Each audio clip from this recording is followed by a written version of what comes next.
মৰমৰ ছাত্ৰ ছাত্ৰীসকল, আজি আলোচনা কৰিম অসম জাতীয় বিদ্যালয়ৰ ক্লাছ 4 গণিতৰ অনুশীলনী 1 কৰ 3 নম্বৰ প্ৰশ্নৰ পৰা 3 নম্বৰ প্ৰশ্ন দিছে চাবা।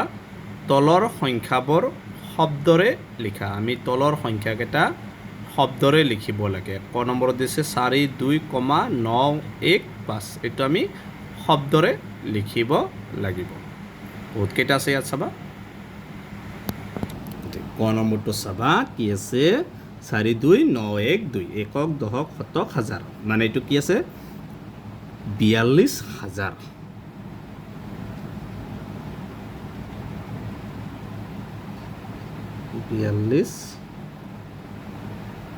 হাজাৰত পাইছে হাজাৰ, তাৰপিছত এইটো কি 900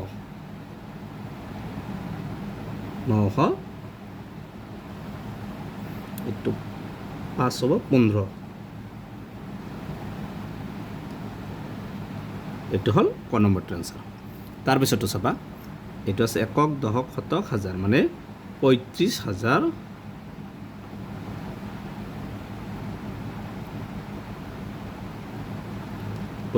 কিমান আছে 1 হৈ গ'ল এনচাৰ।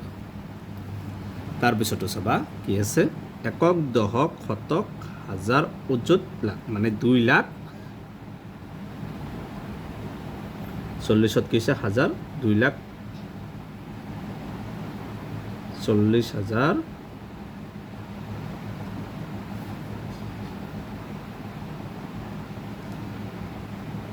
865।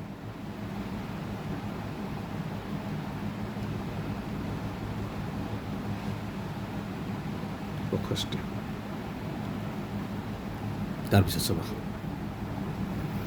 এইটো চাবা একক দশক শতক হাজাৰ অযুত লাখ, এইটো 4 লাখ। 4 লাখ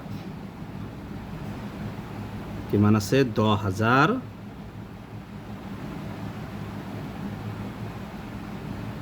10,372।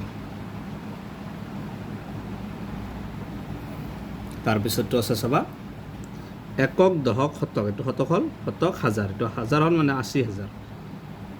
একক দশক শতক হাজাৰ অযুত লাখ, এইটো হ'ব 13 লাখ। 13,80,000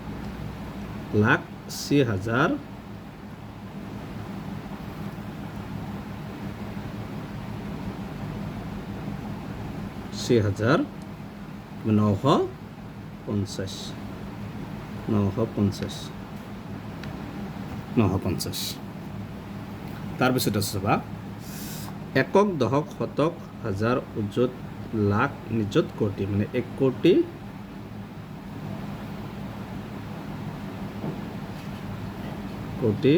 একক দশক শতক হাজাৰ অযুত লাখ 90 লাখ।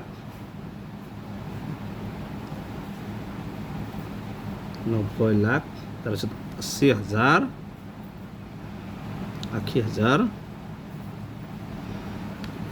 410। 410 এইটো হ'ল 5 নম্বৰটোৰ এনচাৰ। তাৰপিছতো চাবা একক দশক শতক হাজাৰ অযুত লাখ নিযুত কোটি কি হ'ব 12 কোটি। 12 কোটি। তাৰপিছত 30 লাখ। 30 লাখ হৈছে চাবা, তাৰপিছত কি হ'ব 14,000। 14,000 অকল।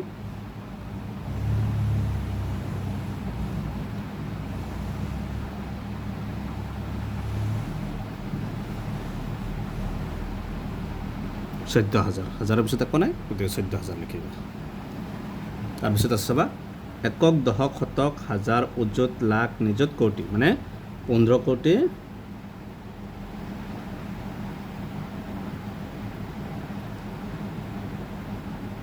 45 লাখ। 45 লাখ লিখিব পাৰিবা। 18,000। 18,352।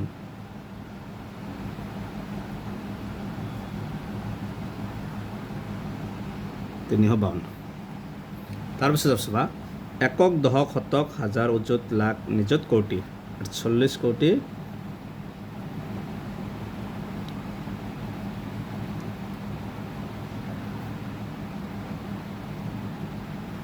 তাৰপিছত এটা শূন্য আছে এইফালে আছে 300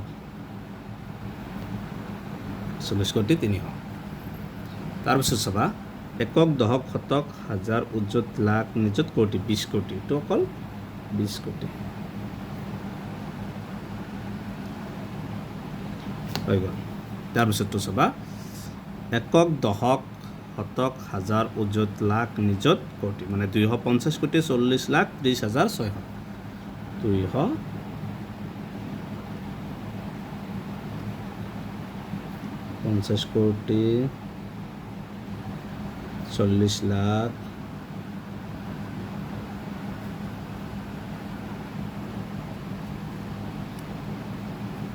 30,600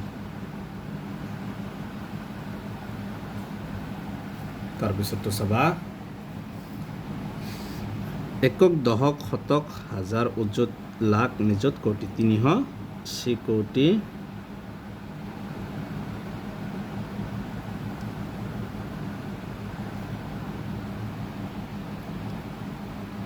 তাৰপিছত কিমান এফালে চাবা একক দশক শতক হাজাৰ মানে 40,500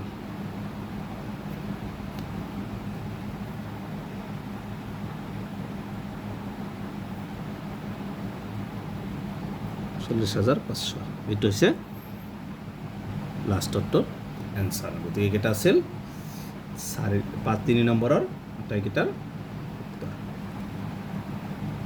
ইয়াৰ পিছত চাবা 4 নম্বৰ প্ৰশ্ন 4 নম্বৰ প্ৰশ্ন দিছে তলৰ সংখ্যাবোৰ অংকৰে লিখা এবাৰ আমি আগতটো আমি আখৰেৰে লিখিছোঁ বা শব্দৰে লিখিছোঁ এইবাৰ আমি অংকৰে লিখিম মানে 3ৰ কেইটা নিচিনা লিখিব লাগে ইয়াত দিছে প্ৰথম 60,546 এইটো আমি কি লিখিব লাগিব অংকৰে লিখিব লাগিব বা প্ৰথমটো 60,546 এইটো 60,546 মানে একক দশক শতক হাজাৰ 60,546 তাৰপিছত আছে 37,926 37,926 একক দশক শতক হাজাৰ 37,926 তাৰপিছত 2,32,015 2,32,015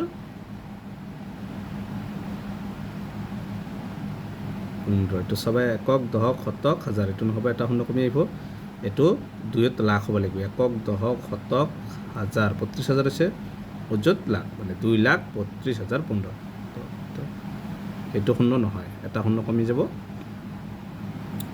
তো 32,000 অযুত লাখ 2,32,015 এইটো হ'ল তাৰপিছত দিছে 30,50,322 30,50,322 একক দশক শতক হাজাৰ অযুত লাখ 30,50,322 হৈছে তাৰপিছত দিছে 7,58,34,945 মানে 7,58,58 লাখ তাৰপিছত আছে 34,945 এতিয়া চোৱা হৈছে নে নাই মাজত জিৰ' লাগিলে জিৰ' দিব লাগিব একক দশক শতক হাজাৰ অযুত লাখ নিযুত কোটি ঠিক আছে 7,58,34,945 তাৰপিছত 14,99,500